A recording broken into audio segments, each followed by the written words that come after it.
Everyone, thank you so much for joining us. We are always trying to find ways to improve your wellness, whether it be through improved fertility, nutrition, and mental health.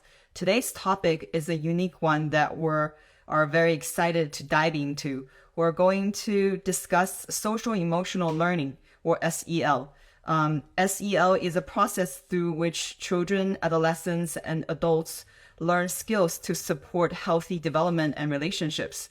It involves the development of self-awareness, self-control, and interpersonal skills. We are going to talk about SEL with today's guest, James Woods. James is a marriage and family therapist and is the founder of the Yoga Dude. During today's live, we're going to talk about what is SEL, ways to cope in times of anxiety, and a few affirmations and meditation techniques. So,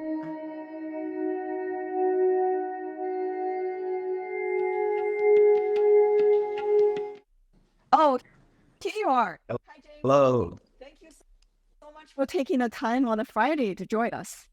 Hey, thank you so much for having me. It's good to be here. How you doing? Very, very good. Really excited to talk about this topic because I think it's like so needed, especially post-COVID. Yes. Yes. Thank you for having Tell me. us a little bit about your background, like how you started the yoga dude. I love the saying. So before I was that yoga dude, I was the therapist dude. And I was a married and family therapist working in communities, probation, after school, foster care, working with youth and families as a marriage and family therapist. And doing that, I didn't really have a practice for myself, for my own self-care. I'm sure it was to have that. And I began to just get burnt out and stressed out in my own anxiety and depression. And luckily I was able to find some yoga. And yoga was a big part of me healing and revitalizing myself. And I discovered that it was something powerful that worked with my clients as well. So I started integrating yoga with the practices of therapy that I went to school for. And I became that yoga dude. Nice. What role does yoga play in regulating someone's mental health? Okay, so a lot of the energy that comes into anxiety, and sometimes even the lack of energy that comes into depression, yoga helps to develop that. So yoga helps to put that anxious energy into, and then yoga helps us to cultivate energy when we're depressed to be able to move and speak and move move towards a place of healing for ourselves. So when we're doing yoga, we're focusing on breathing, we're focusing on moving, we're focusing on mindfulness, and that all helps us to deal with our own mental health issues, either on the mat or off the mat. Mm, I love it. That's exactly my yoga teacher always say you should practice yoga on the mat and also bring everything you learn during yoga off the mat. I love it. 100%. Yeah.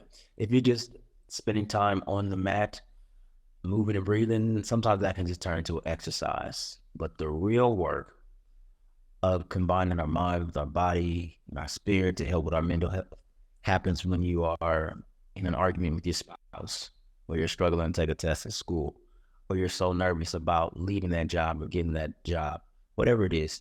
The mat, the real yoga studio, the real ashram is in our lives, not just when the heat's turned up and the incense are going and all that kind of stuff.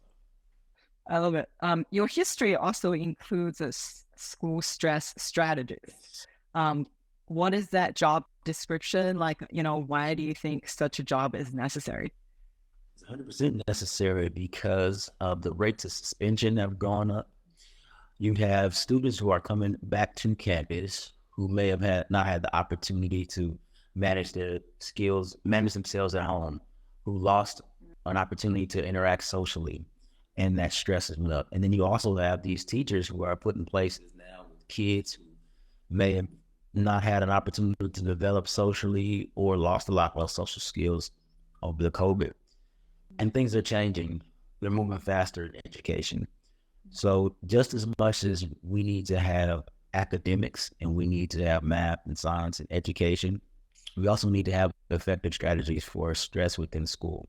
Most of the jobs are moving towards online or moving towards less physical and more mental labor.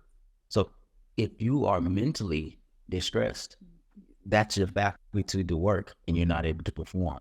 So we can create some effective strategies for that mental stress. We can help students and teachers and educators perform academically as well as in their own lives. So putting together some effective strategies for students as well as teachers and parents is helping our future move forward. I think that's also where the core of SEL comes in, right? And and how has your history in the school system influenced your opinion, on the importance of SEL?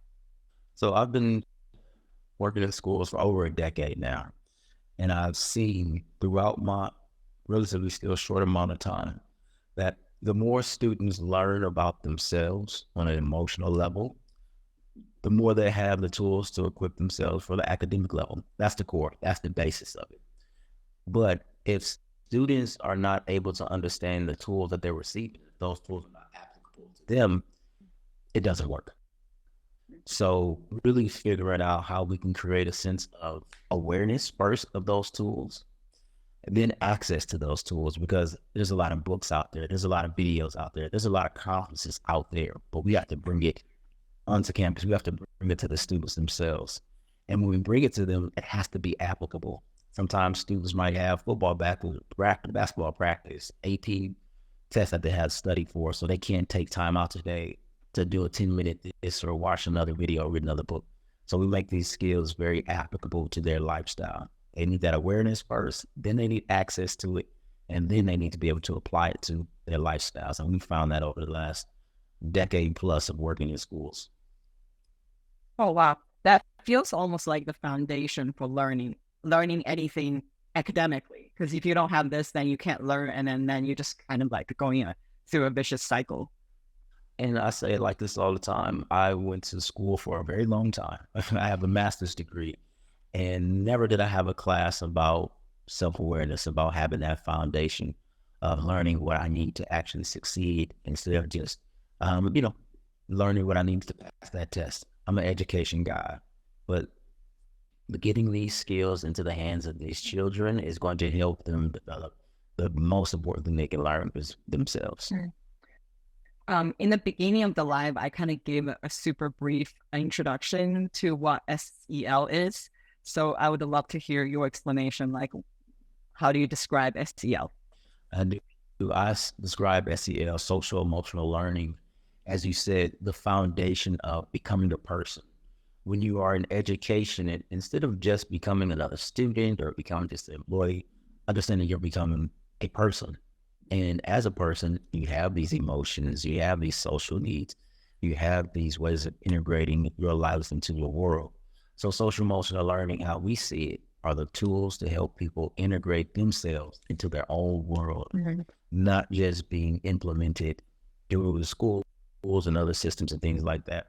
So we're going to show you, these are the tools to help you actually show up for yourself in your life. So in your experience, like what are some reasons that, kids and adults alike might experience issues with SEL? It's new for some people. It's not traditional education. It's things that they were taught to bury a long time ago. It's not culturally appropriate for particular cultures.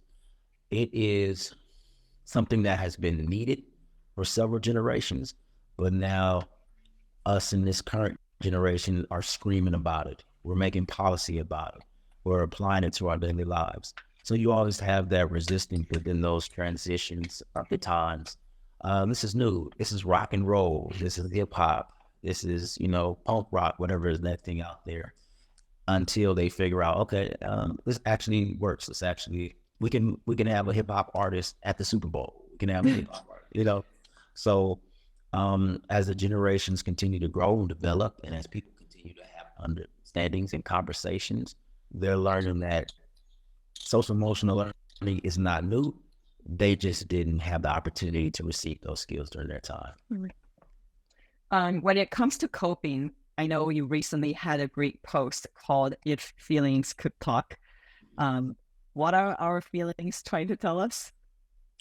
Our feelings are trying to tell us what is really happening in the world. We know our senses pick up things, the eyes see things, we smell things, but our feelings tell us what is really going on in the world and how we can take that information in and use it to make a decision that's going to bring us towards a place we really want to go. All that means is just saying, when we feel something, we go into a room, we feel the tension there. There's plenty of kids that go into a room, they feel the tension of the teacher, they feel the tension of their parents, of the principal. Understanding what to do with that tension that you feel, understanding what to do when you feel that anxiety, when you feel that stress, when you feel that anger, and understanding that your feelings are communicating to you a language that is personally tailored for you. It's not another commercial. It's not another curriculum from the study of 100 other people. This is information directly tailored to you. And how can we receive everything we need from that information to make a positive choice for us in our lives? Yeah. So what are some ways to support, the body, the mind, and then the soul when we're in the moments of stress? We can do some yoga. I love it. I love it. That's actually exactly what I do. Yoga not only healed my back pain, it's definitely like needed for stress. Right. So when we talk about yoga, a lot of times I say, hey, I teach yoga. The person will say, I can't even touch my toes. I can't even grip that. If I get on the mat, I won't get back up. I hear it all the time. But yoga is a Sanskrit word that means to unite, to bring together, to yoke. And we bring together the body and the mind. And how do we bring together the body and the mind? With the breath.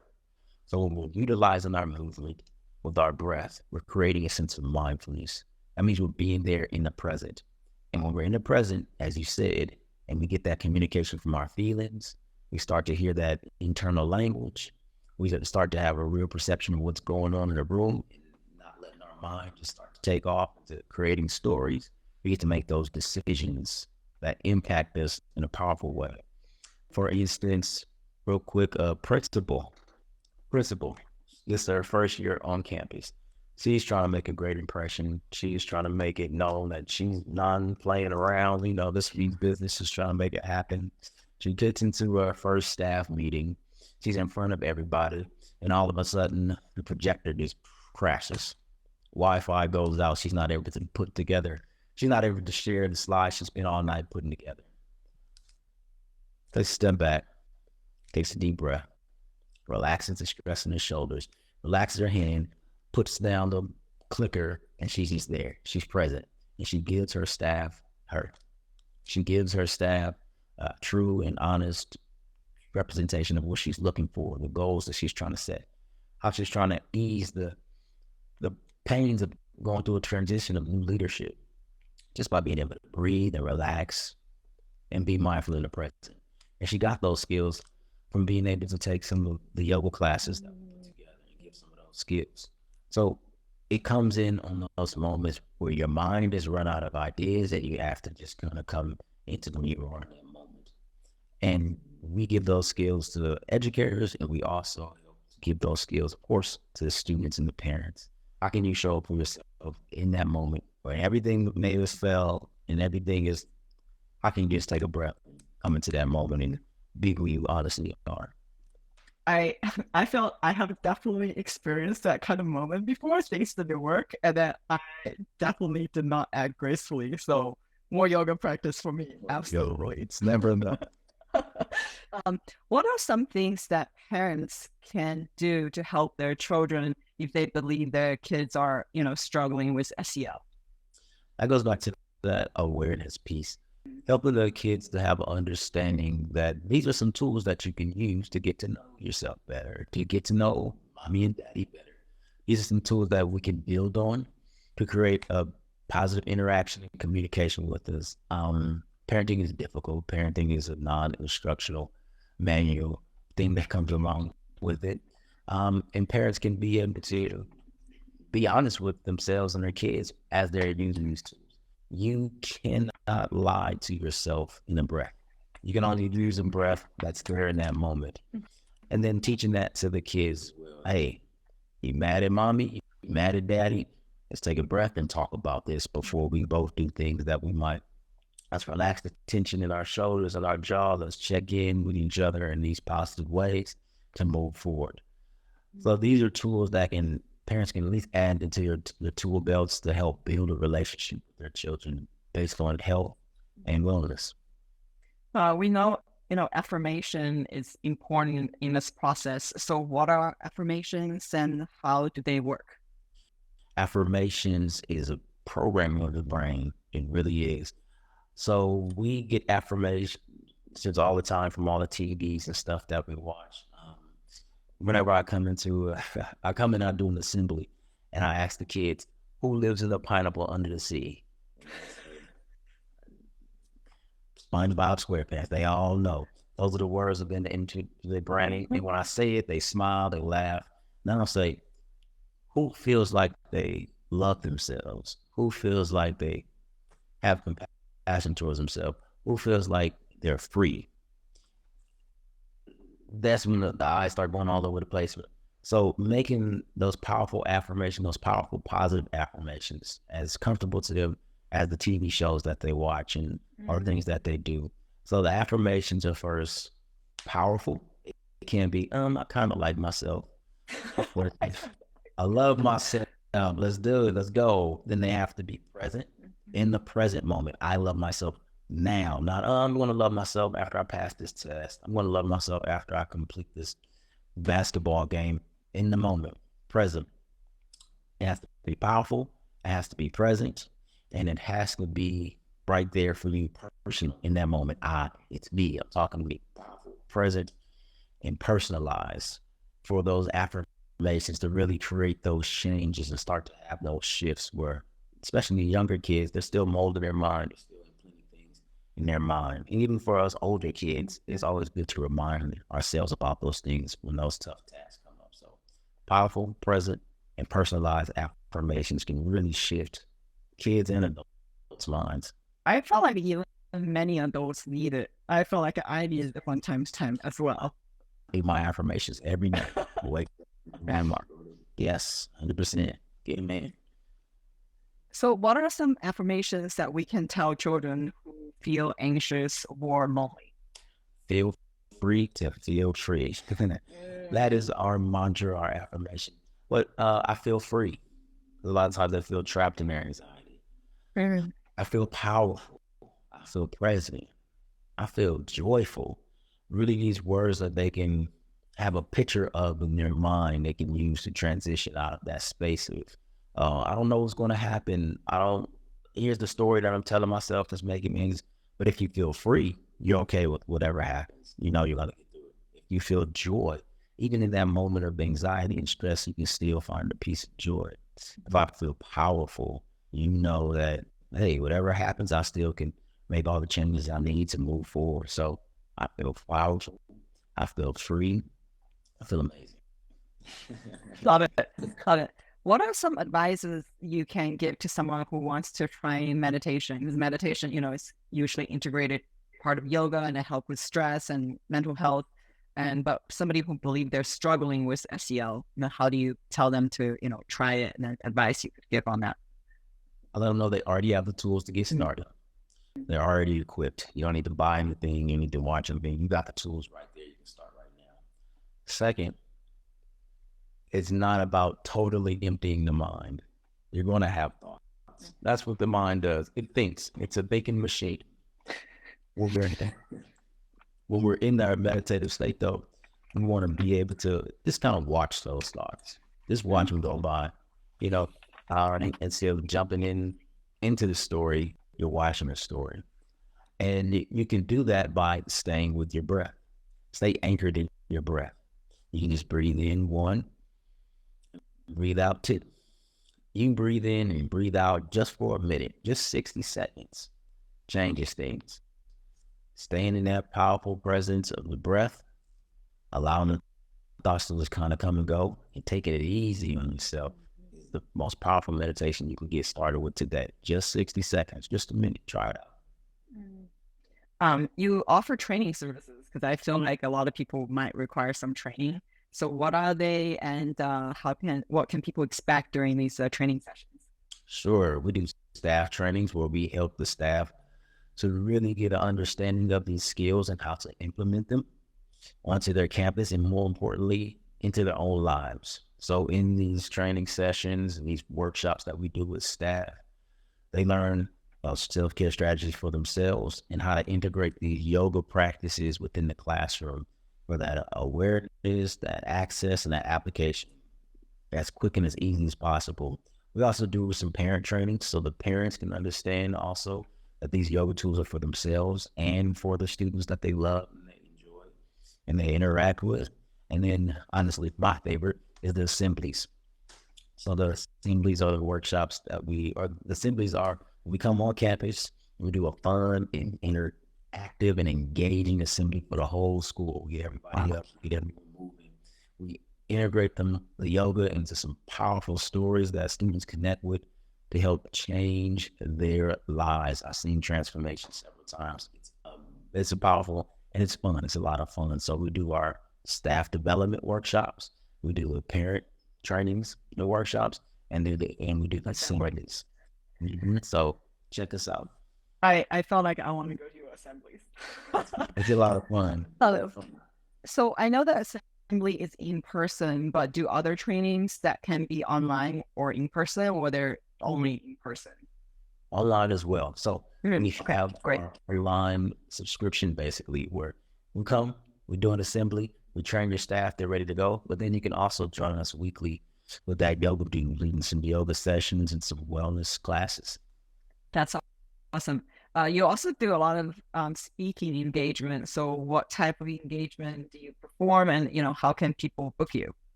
So May is Mental Health Month. We have a lot of things that we're doing this month as well as in June health. So we work with organizations who serve. If you're an organization who serves clients and you want to make sure you as an organization don't go through burnout, we come in and we provide some solid skills, some support to deal with the burnout that comes through service. We've been through it and we have the right skills to be able to help you get through the burnout to continue to be able to serve. So social workers, therapists, family agencies, really focusing on how we can help serve and to deal with these issues of stress and anxiety as you continue to serve. So through schools and agencies and organizations that are in service, we provide service for you. So how can people make a booking? thatyogadude.com/contact. Just go straight to thatyogadude.com and you'll see booking. And you'll see where you can enter your information and we will give you a call and find out exactly what you need so we can come onto your campus and to your organization to make some of those social emotional shifts. So that yoga dude, that is D as in dog, A as in apple, T as in Tom, YOGADUDE.com, and go to booking and we'll set up an appointment for you as soon as possible. And that's also the same Instagram handle. It's DAT Yoga Dude. Correct. Instagram, Twitter, Facebook, MySpace, whatever. We're all over the place. Awesome. Could people DM you for booking as well, in addition to the website? Yes. Answer the DMs. And please, I hope you're getting some information from our social medias. We put a lot of posts up daily about health and wellness and how you can use some of those tools. So check it out at That Yoga Dude and DM us if you want some more information on how we can come to your campus and serve you. That's awesome. We love those. So thank you so much for providing this knowledge, and thank you everyone for joining. So everyone should be sure to follow the Yoga Dudes. And it will also have all the information in the LinkedIn bio, as well as the post promoting this Instagram Live. So thank you so much, James, for giving us all these insight. And thank you so much for what you do. Thank you. Namaste. Yeah, namaste. Hey, have a great weekend.